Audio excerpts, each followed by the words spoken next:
Welcome to WatchMojo UK, and today we're counting down our picks for the top 10 funniest fresh meat moments. Great work with the glass village. All pillage, no spillage. Sorry, I don't speak posh. Well, welcome to your first Bantinatal class. Before we begin, we publish new content every day, so be sure to subscribe to our channel and ring the bell to get notified about our latest videos. For this list, we're going to be looking at the most hilarious moments from Channel 4's student sitcom. Let us know in the comments which you think is the funniest moment in the show. Number 10, Cliff. We can't catch you, we'll break our arms. Yeah, well, if I fall, I'll break everything. JP's been in a strange mood all day and has been talking about his sex life far more than usual. Kingsley wants to get to the bottom of this, but before he can, JP gets stuck on a cliff face after trying to scale it while on a geography trip. It turns out that Kingsley's unusual girlfriend Heather walked in on JP in the shower and saw far more than she should have, even making some off-color comments. Are you saying my girlfriend went out of her way to deliberately eye up your naked genitals? Yes, and she liked it.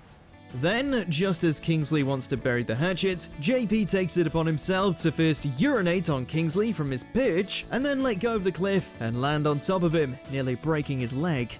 I'm sorry over it.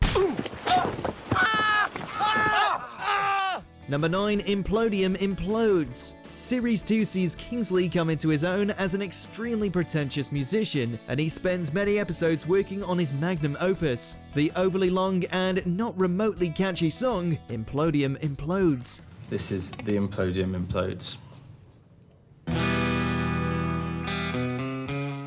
One of the show's most iconic scenes is when Heather signs him up for an open mic night at the student bar. He puts on a bizarre performance where he repeatedly jerks his neck, much to the confusion of his housemates watching.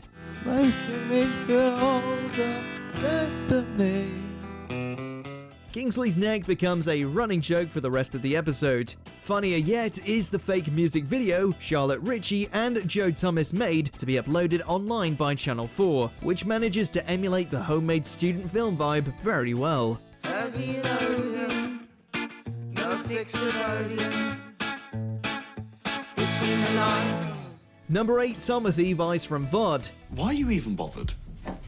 I'm not.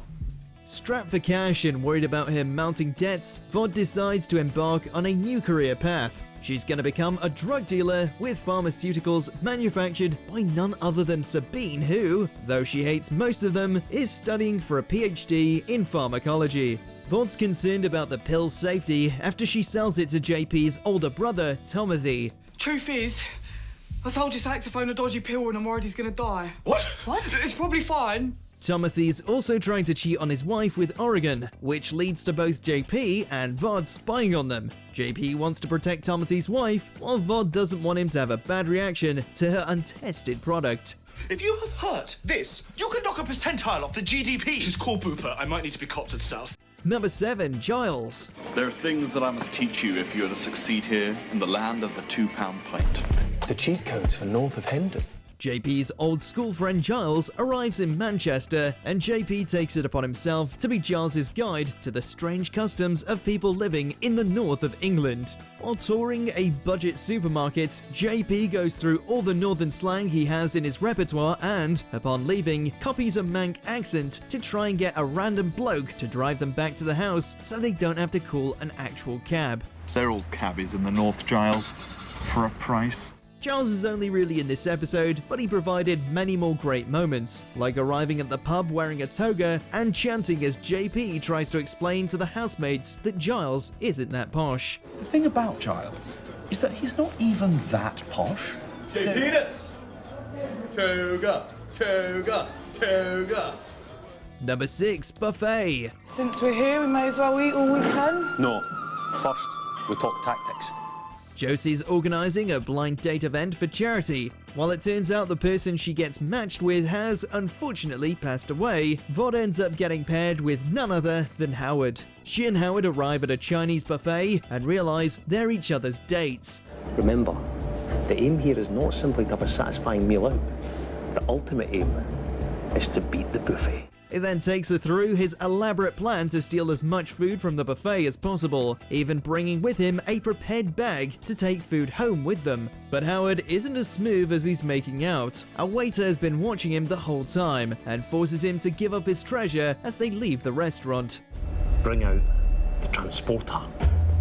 What?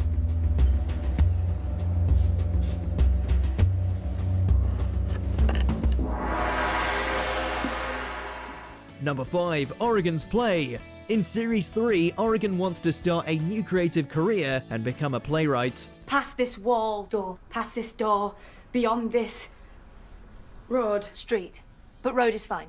She takes part in the 24-hour play, a well-known endeavor to write and stage a play in one day, and throws together a drama that draws a little too much from her personal life. Though the play itself is hilariously cringe, the rehearsals are the real comedy goldmine, as Vod arrives to offer her opinion on Oregon's interpretations of their life. We had to kill her by O.P. Shawcross. I've written a play. Oh, brilliant, 'cause that's exactly what the world needs, innit? More plays. The plot of the play is that Hilda, who's supposed to be Vod, is evil and is ultimately murdered by Delphine, the stand-in for Oregon. In the end, though Vod does try to help her, the play becomes the worst reviewed in the university's history. Number 4. Dylan finds out the truth. The first series focuses a lot on Oregon's illicit relationship with her married professor, Tony Shells. Before the end of the series, Tony's wife Jean, also a professor at Medlock, finds out about the affair. Jean is about to tell Dylan about us. Now. Right now. Oh, shit. Here's what I'm thinking. We let Jean tell Dylan, then we deny everything. Then we say that Jean's mad. But when you think it's all over, by the 3rd season, Oregon meets dashing librarian Dylan, who just so happens to be Tony and Jean's son. Jean threatens to tell Dylan about Tony and Oregon's affair, while Oregon and Tony both want to deny it. But it's when they're making their chaotic plan to discredit Jean that Dylan walks in and hears the whole story. We must never ever admit to anyone that we slept together. What? He has a total breakdown, while Tony has his academic career ruined because he took advice from Vod. Actually, I've thought about it again and it's too weird. You my dad. Number 3. Josie and Heather. Oh, hi Heather. Hi Josie. Nice to see you. Yes. And you. Yes. Kingsley's under the false impression that he's broken up with Heather the previous term, but unfortunately for him, Heather has other ideas. He's finally gotten together with Josie by this point, but feels trapped in his relationship with Heather because it turns out her grandfather is terminally ill. He ends up two-timing them both with each other, and there are a number of comedic close calls. While in the supermarket with Heather, he gets a call from Josie and has to pretend to both of them that it's JP. I don't think I can be in a relationship right now. Oh, that is so bloody typical. Later, after Vod's wedding, Josie and Heather encounter each other right as Heather is dumping him. Number 2, Oregon gets ousted. We have no confidence in you. She won the election to be president of the student union in Series 3, but immediately discovers that the union is in tremendous debt. The next series is Oregon desperately trying to balance the books while also blowing thousands on a ridiculous poetry prize and cutting funding for sports teams. Okay, if I could deal specifically with the turbot. Let's get straight into this, shall we? Eventually, protests mount, and a vote of no confidence is called. After being given a disastrous new haircut by Vod, Oregon arrives to defend herself against the vote of no confidence, but instead of coming up with a salient point, she has a nervous breakdown and breaks out into song instead. Let them bring on all their problems. I'll do better than my best. I have confidence you'll put me to the test, but I'll make you see I have confidence in me. Come on, everybody! Number 1, Fancy Dress. It's the second season climax, and 3 different parties are being held in the house at once. A political gathering for Oregon, and 2 separate birthday parties for Howard, one of which is Fancy Dress. Oh, God. Oh, what? Come on.